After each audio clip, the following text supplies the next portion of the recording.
Octava conferencia: comentario sobre la eternidad, el tiempo y el concepto, continuación y fin.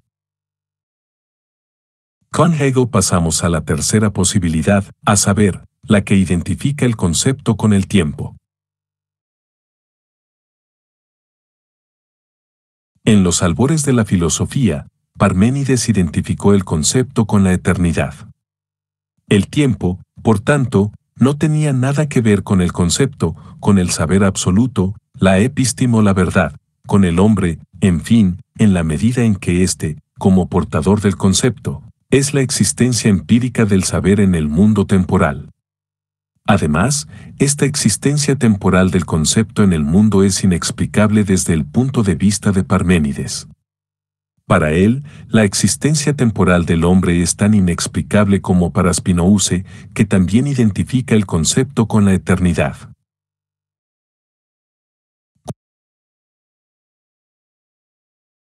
Con Platón, la existencia del hombre se vuelve necesaria para el saber. El conocimiento verdadero, es decir, el concepto, es ahora una relación. El saber absoluto incluye necesariamente entonces dos elementos, y uno de ellos puede si acaso llamarse hombre. Pero el concepto es eterno y se relaciona con la eternidad situada fuera del tiempo. Lo eterno, ciertamente, no es la eternidad. El concepto eterno es otra cosa distinta a la eternidad. Aquel ya está, si puede decirse así, más cerca del tiempo que el concepto parmenideo espinosista. Pero aunque no sea la eternidad, el concepto eterno se relaciona de todos modos con la eternidad, y la eternidad con la que se relaciona no tiene nada que ver con el tiempo. El tiempo penetra en el saber absoluto únicamente con Aristóteles. La eternidad con la que se relaciona el concepto, eterno, está situada ahora en el tiempo. Pero el tiempo no entra en el saber absoluto más que en la medida en que el tiempo mismo es eterno, eterno retorno. Kant es el primero en romper con esta concepción pagana y en tener en cuenta, en la metafísica misma, la antropología judeocristiana y prefilosófica de la Biblia y de la Epístola a los Romanos, que es la antropología del hombre histórico dotado de un alma inmortal. Para Kant, el concepto, aun siendo eterno, se relaciona con el tiempo considerado en tanto que tiempo. Así que solo queda una única posibilidad de ir más lejos en el sentido del acercamiento entre el concepto y el tiempo. Para ir más lejos y evitar las dificultades de las concepciones anteriores, se debe identificar el concepto y el tiempo. Es lo que Hegel hace. Y ese es su gran descubrimiento, el que hace de él un gran filósofo, un filósofo del rango de Platón, Aristóteles y Kant. Hegel es el primero en identificar el concepto y el tiempo. Y, curiosamente, él mismo lo dice con todas las letras, mientras que sería inútil buscar en los otros filósofos las fórmulas explícitas de las que me he servido en mi exposición esquemática.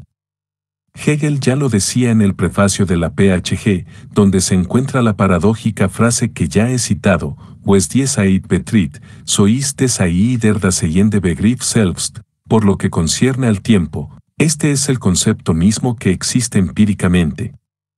Y lo repite textualmente en el capítulo 8. Esta frase señala una fecha sumamente importante en la historia de la filosofía. Dejando de lado a Parménides Spinoza, puede decirse que hay dos grandes periodos en esta historia, la que va de Platón a Kant y la que comienza con Hegel. Y ya he dicho, sin poder demostrarlo evidentemente, que los filósofos que no identifican el concepto y el tiempo no pueden dar cuenta de la historia, es decir, de la existencia del hombre que cada uno de nosotros cree ser, es decir, del individuo libre e histórico. La reforma que introdujo Hegel tenía como objetivo principal, así pues, el deseo de dar cuenta del hecho de la historia. En su plano fenomenológico, la filosofía, o más exactamente, la ciencia, de Hegel describe la existencia del hombre que se encuentra viviendo en un mundo donde se sabe como individuo libre e histórico. Y en su plano metafísico, esta filosofía nos dice cuál debe ser el mundo en el que el hombre puede aparecer así. Por último, en el plano ontológico, de lo que se trata es de ver cuál debe ser el ser mismo para que éste pueda existir en tanto que tal mundo. Y Hegel responde diciendo que esto solo es posible si el concepto real, es decir, el ser revelado a sí mismo a través de un discurso que existe empíricamente, es tiempo. Toda la filosofía o ciencia de Hegel puede resumirse, por tanto, en la frase citada: el tiempo es el concepto mismo que está ahí en la existencia empírica, es decir, en el espacio real o el mundo. Pero es evidente que no basta con haber leído esa frase para saber en qué consiste la filosofía hegeliana, como no basta con decir que el concepto eterno se relaciona con el tiempo para saber en qué consiste la filosofía de Kant, por ejemplo. Hay que desarrollar estas fórmulas condensadas. Y desarrollar la fórmula completamente significa reconstruir el conjunto de la filosofía en cuestión, suponiendo que su autor no haya cometido un error en su propio desarrollo de la fórmula fundamental. Es evidente que no se puede reconstruir aquí el conjunto de la filosofía hegeliana a partir de la identificación del concepto que existe empíricamente y el tiempo. Debo contentarme con hacer algunas observaciones completamente generales, análogas a las que hice al hablar de las otras concepciones de la relación entre el concepto y el tiempo. La filosofía de Hegel tiene como objetivo dar cuenta del hecho de la historia. De ello podemos concluir que el tiempo que él identifica con el concepto es el tiempo histórico, el tiempo en el que se desarrolla la historia humana, o, mejor aún, el tiempo que se realiza, no como movimiento de los astros, por ejemplo, sino como historia universal, y Hegel es muy radical en la PhG. En efecto, él dice ahí, al final del penúltimo párrafo del libro y al comienzo del último, 563, 1, que la naturaleza es el espacio, mientras que el tiempo es la historia. Dicho de otra manera, no existe el tiempo natural, cósmico, el tiempo no existe más que en la medida en que hay historia, es decir, existencia humana, es decir, existencia hablante. El hombre que, a lo largo de la historia, revela el ser a través de su discurso, es el concepto que existe empíricamente, der das seiende Begriff, y el tiempo no es sino ese concepto. Sin el hombre, la naturaleza sería espacio y nada más que espacio. Solo el hombre está en el tiempo, y el tiempo no existe fuera del hombre, el hombre es, pues, el tiempo, y el tiempo es el hombre, es decir, el concepto que está ahí en la existencia empírica, espacial de la naturaleza, der Begriff der da ist. Pero Hegel es menos radical en sus otros escritos. Admite ahí la existencia de un tiempo cósmico, 2. Y al hacerlo, Hegel identifica el tiempo cósmico y el tiempo histórico, 3. Pero eso da igual por el momento. Si Hegel identifica ambos tiempos, si no admite más que un solo tiempo, podemos aplicar al tiempo histórico, el único que nos interesa aquí, todo cuanto dice del tiempo en general. Ahora bien, es curioso que el texto decisivo sobre el tiempo se halle en la Filosofía de la Naturaleza de la Genance Real Philosophy. Este texto ha sido traducido y comentado por el señor Coiré en un artículo que surgió de su curso sobre los escritos de juventud de Hegel, un artículo decisivo que es el origen y la base de mi interpretación de la PhG. Me contentaré aquí con reproducir en pocas palabras los principales resultados que incluye el análisis del señor Coiré, 2. El texto en cuestión muestra a las claras que el tiempo que Hegel tiene en mente es el tiempo que, para nosotros, viene a ser el tiempo histórico y no biológico o cósmico. En efecto, este tiempo se caracteriza por el primado del futuro. En el tiempo considerado por la filosofía prehegeliana, el movimiento iba del pasado al futuro pasando por el presente, 4. En el tiempo del que habla Hegel, en cambio, el movimiento surge en el futuro y va hacia el presente pasando por el pasado, futuro pasado presente, futuro. Y esta es la estructura específica del tiempo propiamente humano, es decir, histórico. En efecto, consideremos la proyección fenomenológica, incluso antropológica, de este análisis metafísico del tiempo, v. El movimiento producido por el futuro es el movimiento que surge del deseo. Entiéndase, del deseo específicamente humano, es decir, del deseo creador, es decir, del deseo que versa sobre una entidad que no existe en el mundo natural y real, y que no ha existido ahí. Solo entonces puede decirse que el movimiento lo ha producido el futuro, pues el futuro consiste precisamente en lo que no es, aún, y en lo que no ha sido, ya. Ahora bien, nosotros sabemos que el deseo no puede versar sobre una entidad absolutamente inexistente más que a condición de que verse sobre otro deseo considerado en tanto que deseo. En efecto, el deseo es la presencia de una ausencia, tengo sed porque haya ausencia de agua en mí. Se trata, por tanto, de la presencia de un futuro en el presente, el acto futuro de beber. Desear beber significa desear algo que es, el agua, significa, así pues, actuar en función del presente. Pero actuar en función del deseo de un deseo. Significa actuar en función de lo que no es, aún, es decir, en función del futuro. El ser que actúa así está entonces en un tiempo donde prima el futuro. Y al revés, el futuro solo puede primar realmente si en el mundo espacial real hay un ser capaz de actuar así. Ahora bien, Hegel muestra en el capítulo 4 de la PHG que el deseo que versa sobre otro deseo es necesariamente el deseo de reconocimiento, que, al oponer el amo al esclavo, produce la historia y la mueve, mientras ese deseo no sea definitivamente suprimido por la satisfacción. Luego, el tiempo donde prima el futuro produce, al realizarse, la historia, que dura mientras dure ese tiempo, y este tiempo solamente durará mientras dure la historia, es decir, mientras se efectúen los actos humanos realizados con vistas al reconocimiento social. Pero si el deseo es la presencia de una ausencia, no es, considerado en cuanto tal, una realidad empírica, no existe de manera positiva en el presente natural, es decir, en el presente espacial. El deseo es, por el contrario, como una cavidad o un agujero en el espacio, un vacío, una nada. Y el futuro puramente temporal viene a alojarse, por así decir, en ese agujero del presente espacial. El deseo que se relaciona con un deseo no se relaciona, por tanto, con nada. Realizarlo no es, pues, realizar nada. Si nos relacionamos únicamente con el futuro, no alcanzamos una realidad y, en consecuencia, no estamos realmente en movimiento.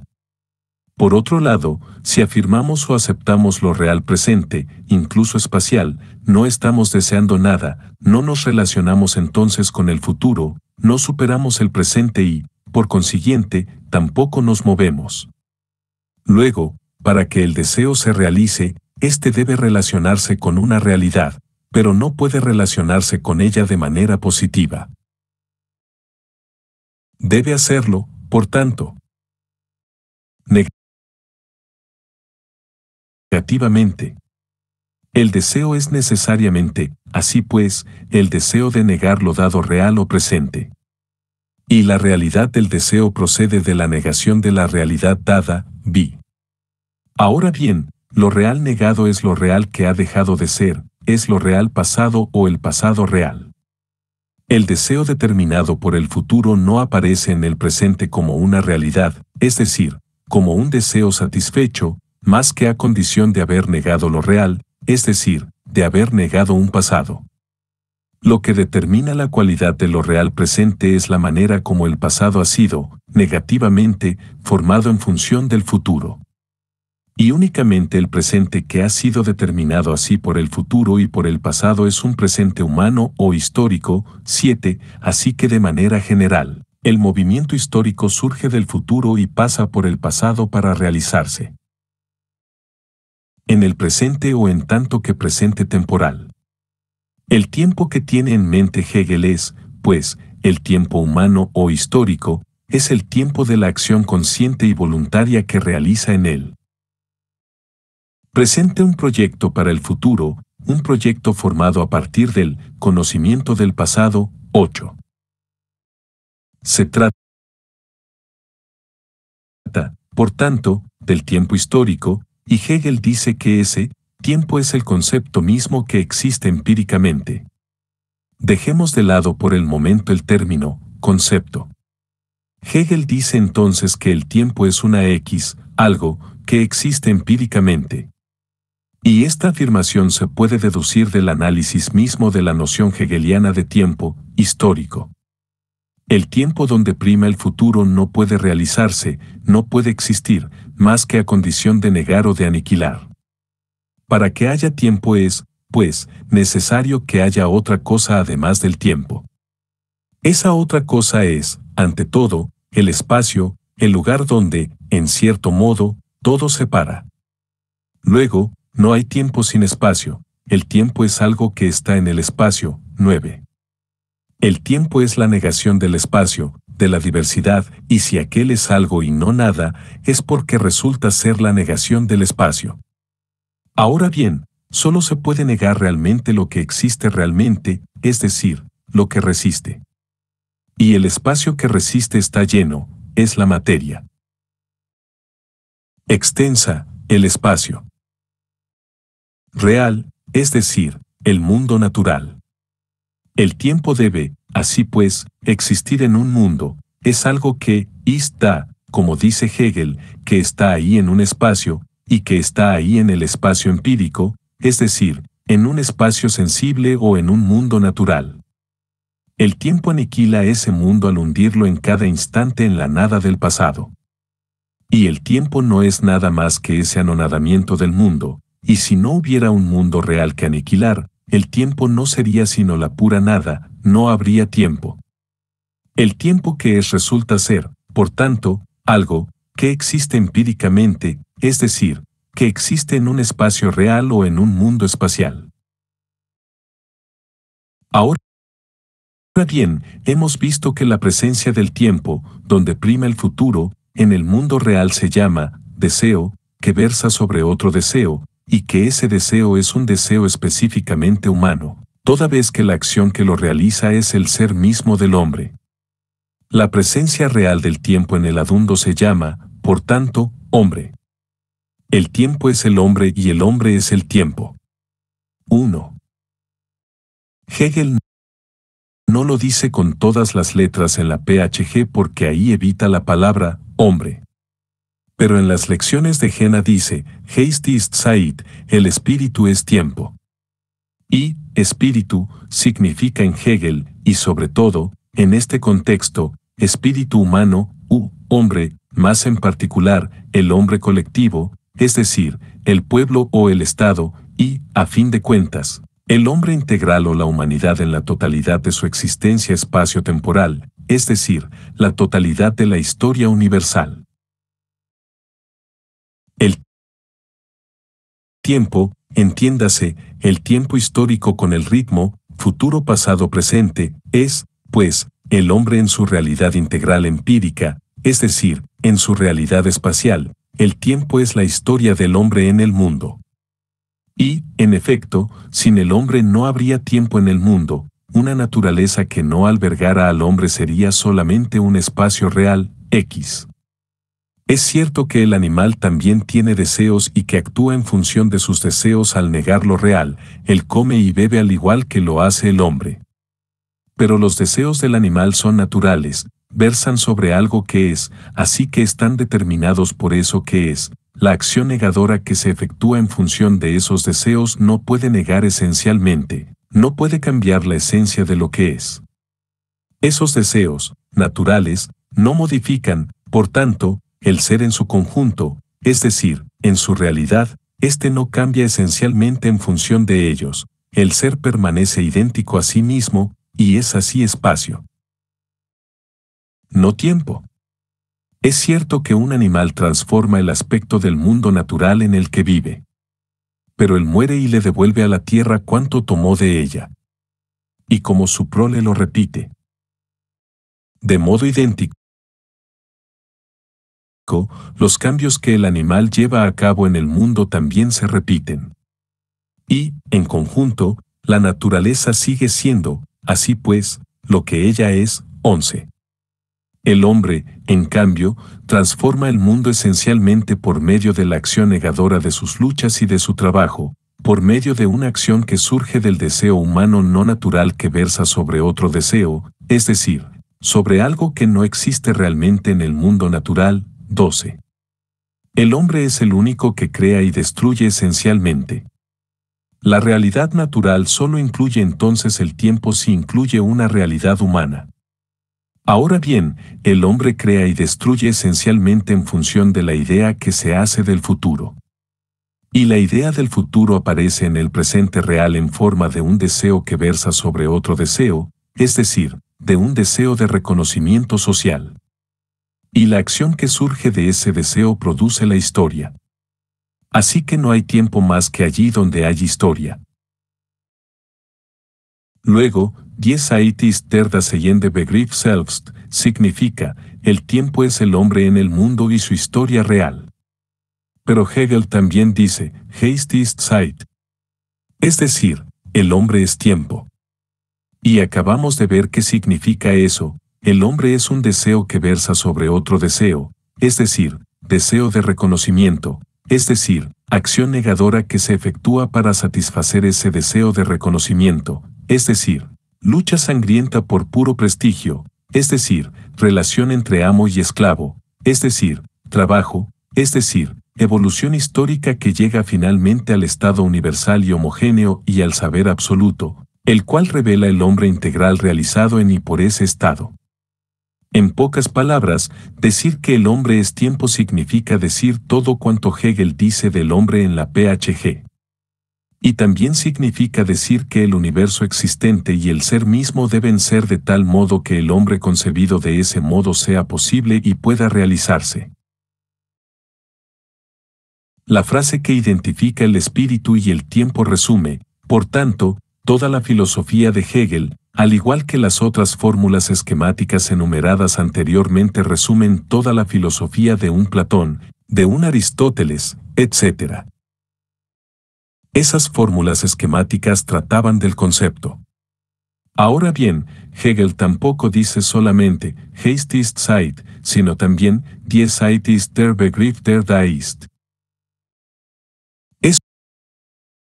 Esos son, ciertamente, dos formas diferentes de decir lo mismo. Si el hombre es tiempo y el tiempo es el concepto que existe empíricamente, puede decirse que el hombre es el concepto que existe empíricamente. Y lo es en efecto, como es el único ser hablante en el mundo, él es el logos, o discurso, encarnado, el logos hecho carne y que existe así en tanto que una realidad empírica en el mundo natural. El hombre es el Dasein del Begriff, y el concepto que existe empíricamente es el hombre. Decir que el tiempo es el concepto que existe empíricamente significa decir, así pues, que el tiempo es el hombre, siempre y cuando se conciba al hombre como Hegel lo hace en la PhG.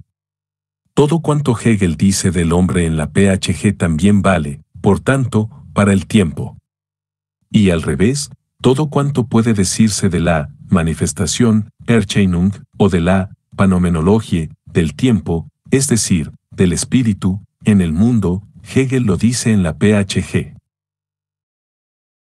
Así que para comprender la paradójica identificación del tiempo y el concepto hay que conocer el conjunto de la PhG. Hay que saber, por una parte, que el tiempo en cuestión es el tiempo humano o histórico, es decir, el tiempo donde prima el futuro que determina el presente pasando por el pasado. Y hay que saber, por la otra, cómo define Hegel el concepto. 13. Todavía me queda entonces recordar brevemente en qué consiste, para Hegel, el concepto, el Begriff. En el capítulo 7 de la PhG, Hegel ha dicho que toda comprensión conceptual equivale a matar. Recordemos, así pues, que tenía él en mente. Mientras el sentido, o la esencia, el concepto, el logos, la idea, etc., está encarnado en una entidad que existe empíricamente, ese sentido o esa esencia, así como esa entidad, viven. Mientras, por ejemplo, el sentido, o la esencia, perro, está encarnado en una entidad sensible, ese sentido, esencia, vive, es el perro real, el perro vivo que corre, bebe y come. Pero cuando el sentido, la esencia, perro, se traslada a la palabra, perro, es decir, cuando se convierte en un concepto abstracto y es diferente de la realidad sensible que éste revela a través del sentido, ese sentido, la esencia, muere, la palabra, perro, no corre, no bebe y no come, en esta el sentido, la esencia, deja de vivir, es decir, muere. Y por eso la comprensión conceptual de la realidad empírica equivale a matar. Es cierto que Hegel sabe muy bien que no hace falta matar a un perro para comprenderlo mediante su concepto, es decir, para nombrarlo o definirlo, y que tampoco hace falta esperar a que muera efectivamente para poder hacerlo.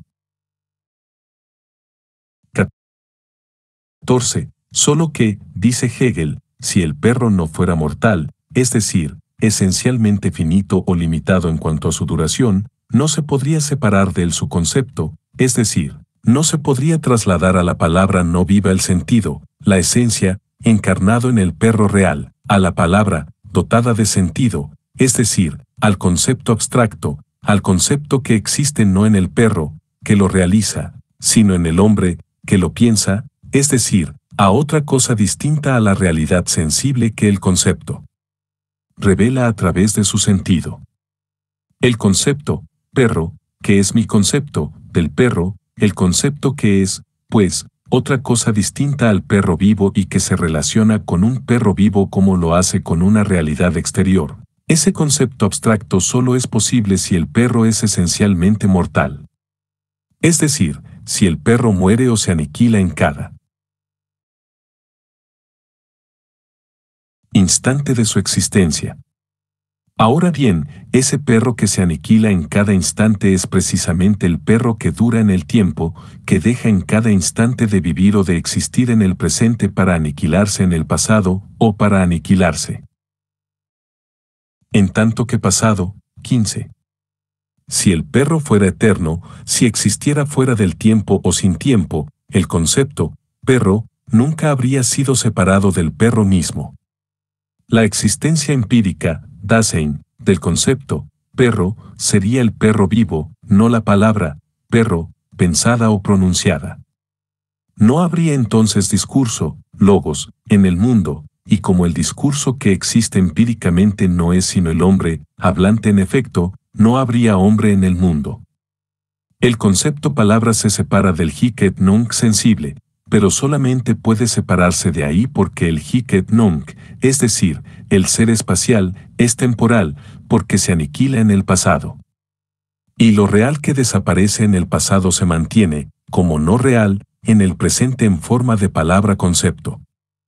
El universo del discurso, el mundo de las ideas, es el permanente arco iris que se forma encima de una catarata, y la catarata es lo real temporal que se aniquila en la nada del pasado. 16. Ciertamente, lo real dura en el tiempo en tanto que real, y del hecho de que dure en el tiempo se sigue que lo real es su propio recuerdo, este realiza su esencia o su sentido en cada instante, y esto significa que lo real realiza en el presente lo que queda de él tras su aniquilación en el pasado, y ese algo que queda de él y que éste realiza es su concepto. En cuanto lo real presente se hunde en el pasado, su sentido, esencia, se separa de su realidad, existencia, y es ahí cuando aparece la posibilidad de retener ese sentido fuera de la realidad, trasladándolo a la palabra. Y esta palabra revela el sentido de lo real que realiza en el presente su propio pasado, es decir, ese mismo pasado que se mantiene eternamente en la palabra concepto. En pocas palabras, el concepto solo puede tener una existencia empírica en el mundo, toda vez que esta existencia no es nada más que la existencia humana, si el mundo es temporal, si el tiempo tiene una existencia empírica en el mundo. Y por eso puede decirse que el tiempo es el concepto que existe empíricamente. 17. Luego, en el mundo no hay concepto mientras en ese mundo no haya un tiempo que existe empíricamente. Ahora bien, hemos visto que la existencia empírica del tiempo en el mundo es el deseo humano, es decir, el deseo que versa sobre un deseo en tanto que deseo. Por tanto, no hay comprensión conceptual sin deseo. Pero el deseo se realiza por medio de la acción negadora, y el deseo humano se realiza por medio de la acción de la lucha a muerte por puro prestigio. Y esta lucha se realiza por medio de la victoria del amo sobre el esclavo y por medio del trabajo de este último al servicio del amo. Este trabajo del esclavo realiza el deseo del amo al satisfacerlo. Por tanto, y Hegel lo dice expresamente en el capítulo 4, no hay concepto sin trabajo, del trabajo del esclavo surgen el Denken y el Verstand, el pensamiento y el entendimiento, es decir, la comprensión conceptual del mundo. Y ahora comprendemos por qué. Es el trabajo, y nada más que el trabajo, el que transforma el mundo de manera esencial al crear realidades verdaderamente nuevas. Si en la Tierra solamente hubiera animales, Aristóteles tendría razón, el concepto estaría encarnado en la especie eterna y eternamente idéntica a sí misma, y aquel no existiría, como pretendía Platón, fuera del tiempo y el mundo. Pero entonces no se comprendería cómo podría existir el concepto fuera de la especie, cómo podría existir en el mundo temporal en forma de palabra. No se comprendería, por tanto, cómo podría existir el hombre, es decir, ese ser que no es, por ejemplo, un perro, y en el que el sentido, la esencia, perro, existe tanto como en el perro, puesto que él tiene dentro de sí la palabra concepto, perro. Para que esto sea posible, el ser revelado por el concepto debe ser esencialmente temporal, es decir, finito, o con un comienzo y un final en el tiempo. Ahora bien, lo único esencialmente temporal es el producto del trabajo humano, no el objeto natural, ni tampoco el animal o la planta. El trabajo humano temporaliza el mundo natural y espacial. El trabajo produce el concepto que existe en el mundo natural aun siendo otra cosa distinta a ese mundo. El trabajo produce el hombre en este mundo. El trabajo transforma el mundo puramente natural en el mundo técnico habitado por el hombre, es decir, en un mundo histórico. Lo único que se revela en y por el concepto que existe empíricamente en el mundo, sin ser ese mundo, es el mundo transformado por el trabajo humano. El concepto es, pues, el trabajo, y el trabajo es el concepto. Y sí, como observa correctamente Marx, el trabajo es, para Hegel, das Wesen des Menschen, la esencia del hombre, puede decirse a sí mismo que, para Hegel, la esencia del hombre es el concepto. Y por eso Hegel no dice solamente que el tiempo es el Begriff, sino también que es el Geist. Pues si el trabajo temporaliza el espacio, la existencia del trabajo en el mundo es la existencia del tiempo en ese mundo.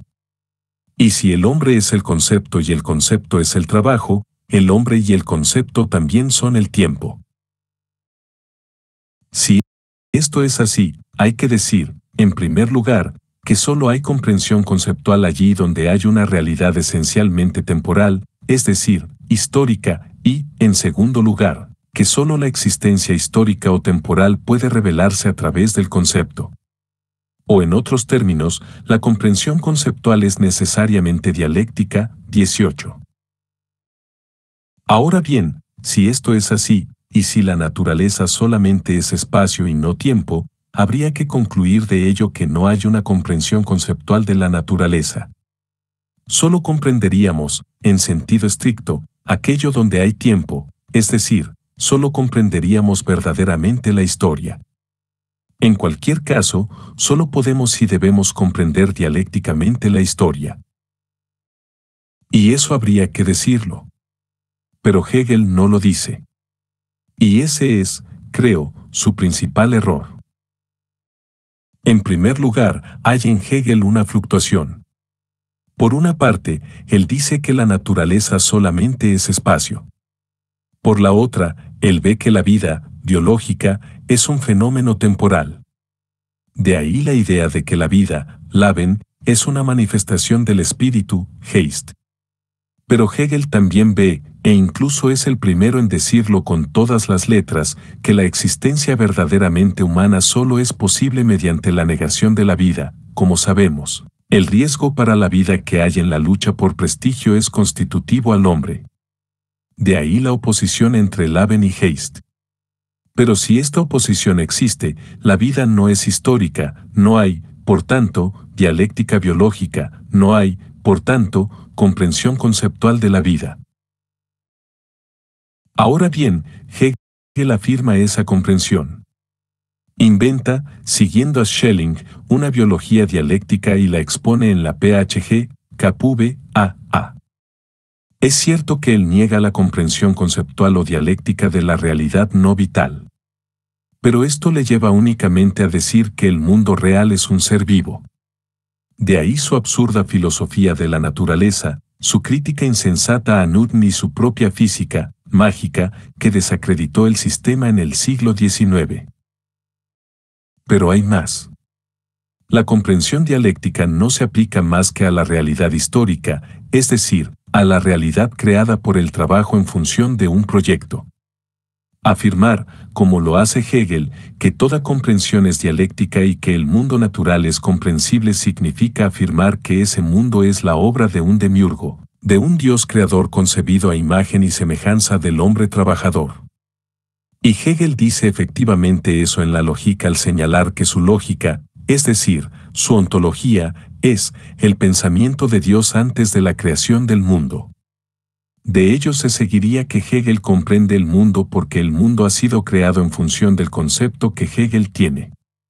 Y henos así en plena paradoja, el antropoteísmo hegeliano deja de ser una imagen, Hegel es efectivamente Dios, el Dios creador y el Dios eterno.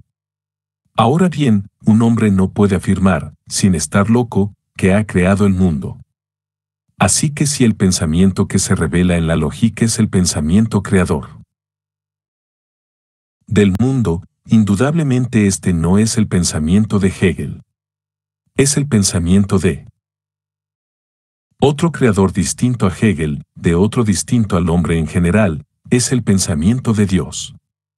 Y a pesar de su título, la lógica no es, pues, la lógica a secas, ella es, como la ética de Spinoza, teología, es decir, lógica, pensamiento o discurso de Dios. 19.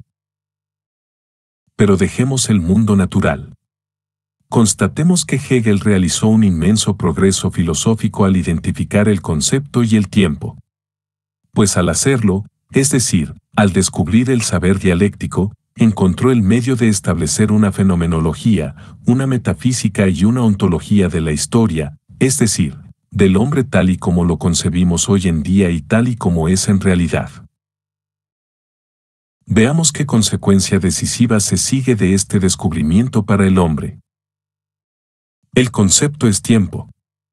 Tiempo en el sentido fuerte del término, es decir, un tiempo donde hay un futuro en sentido también fuerte, es decir, un futuro que no se convertirá nunca en presente ni en pasado. El hombre es la existencia empírica del concepto en el mundo.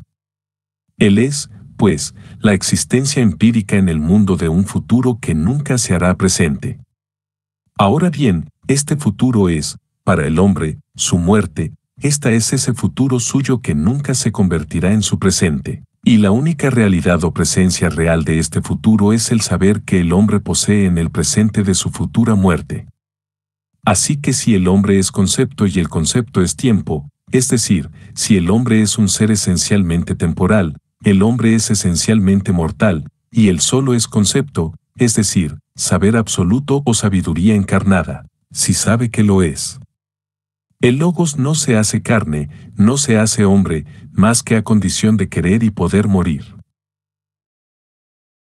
Y esto hace que comprendamos por qué la posibilidad 3, adoptada por Hegel, aparece tan tarde en la historia de la filosofía.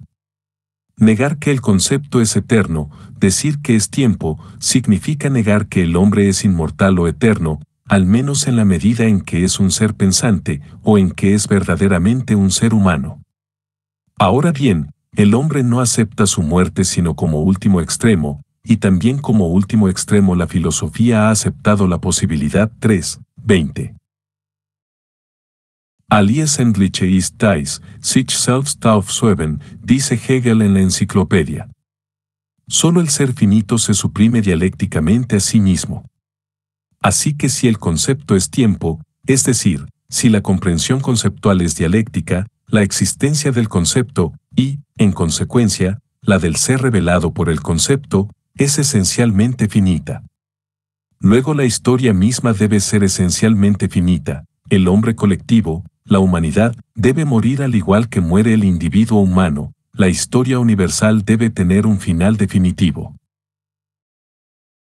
Nosotros sabemos que, para Hegel, este final de la historia viene señalado por el advenimiento de la ciencia en forma de un libro, es decir, por la aparición del sabio o del saber absoluto en el mundo. Como este saber absoluto es el último momento del tiempo, es decir, un momento sin futuro, ya no es un momento temporal. Aunque el saber absoluto llegue a ser tal en el tiempo, o, mejor aún, en tanto que tiempo o historia, ese saber que ha llegado a ser ya no es temporal o histórico, es eterno, o, si se quiere, es la eternidad revelada a sí misma, es la sustancia de Parménides Spinoza que se revela a través de un discurso, no a través del silencio, precisamente porque es el resultado de un devenir histórico, es la eternidad producida por el tiempo. Y Hegel lo explicará en el texto de la segunda etapa de la segunda sección de la segunda parte del capítulo 8.